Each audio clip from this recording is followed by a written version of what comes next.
Okay, quick update on the on my spool winding jig. This is for the cutter. These little blocks are a standoff. These little clamps are holding the pipe in place. This will then be bolted onto the side and a slot cut into the bottom. I'll show you that in a second. These and these wing screws are to mount this on the side at the bottom, and then the drill will mount on this. This is a 3/8 fine thread bolt and a nut that fit perfectly in the optional handle, screw-in handle guide on the top of the drill, so that you could, really get on it if you had to.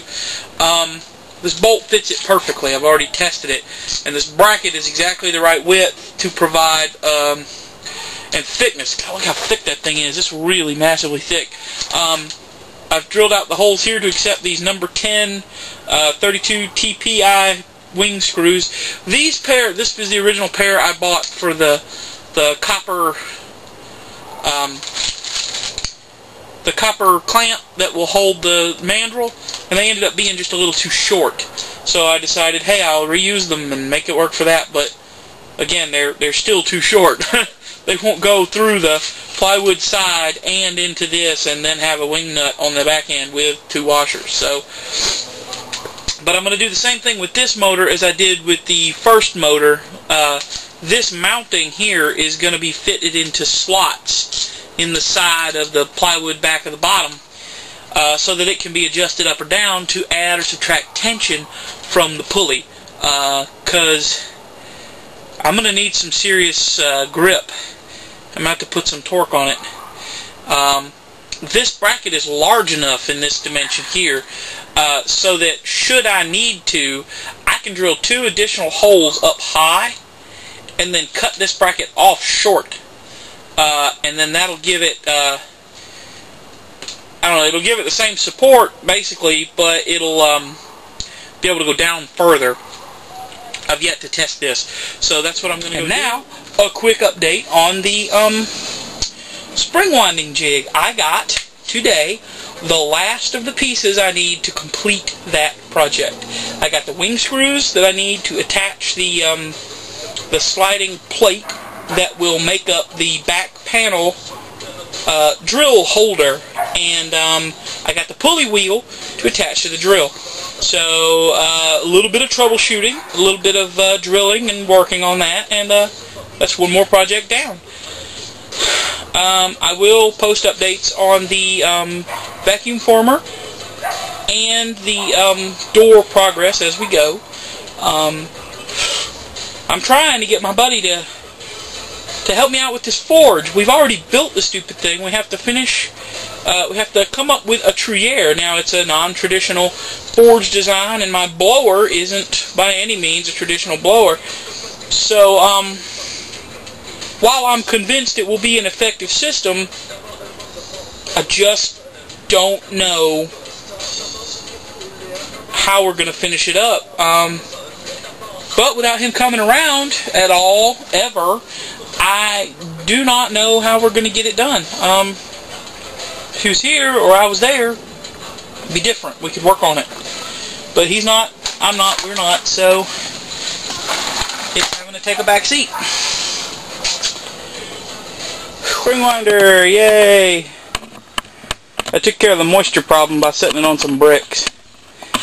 So, that's going to be cool. So I got everything ready to be assembled finally. I just have to cut off the little flange and get everything running, and then I put the copper pipe here. I put one screw in it. The other screw's in it, but it's not screwed down. So that way when I get the saw blade running, I can just lower the pipe onto the saw blade, find a final position, turn the blade off, and then mount this down. So that'll be good. And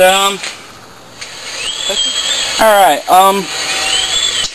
this is the slot laid out, the 2 slots laid out to put my bracket in sliders so that it can be loosened or tightened and slid up or down. You go all the way down to the bottom, all the way up to the top here for like 3 inches of travel. that ought to be ample space to loosen and tighten the belt. And it leaves me a good 6 inches difference in potential for belt length, which is nice. So, yep, all ready to begin drilling. So,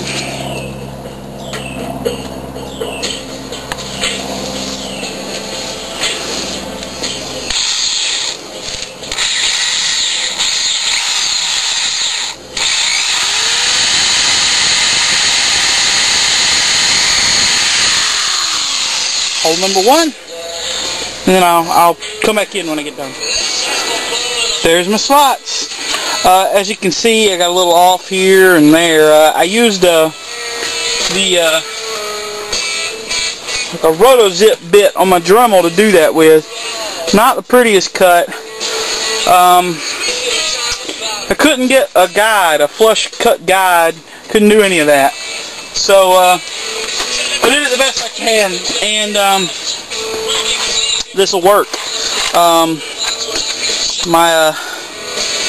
The wing screw and the washer won't fall through, and that's really what counts. So now I'll be able to mount my drill motor and put some tension on it and make that work. So I'll get back to you when I get that done.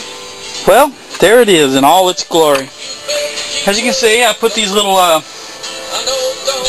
clamp thingies on here to hold all the wiring against it so I don't trip and roll on that or whatever. I left this loose on purpose, so if I need to raise or lower the drill, it's got slack. I clamped these in so that they're out of the way. It's a nice big open field here. Having some trouble getting the tension on the drill. I'm going to need help. I'm going to need somebody to hold it upright and press it down while I tighten down the wing screws, but it'll come. As soon as I get that done, I can get this done. And then when I get that done, well, that'll be everything. That'll be all the parts. That's every piece finished. So that'll be nice to be finished with. But yeah, just tensioning that up and finishing those minor little pieces is all the stuff. So basically, it's done. I finished building it. Now it's just problem shooting and now it's all just problem shooting and finishing up, tightening this, dotting our T's and crossing our I's, if you will. Yeah. So again, thank you for watching me build this project. I appreciate feedback, and I don't know.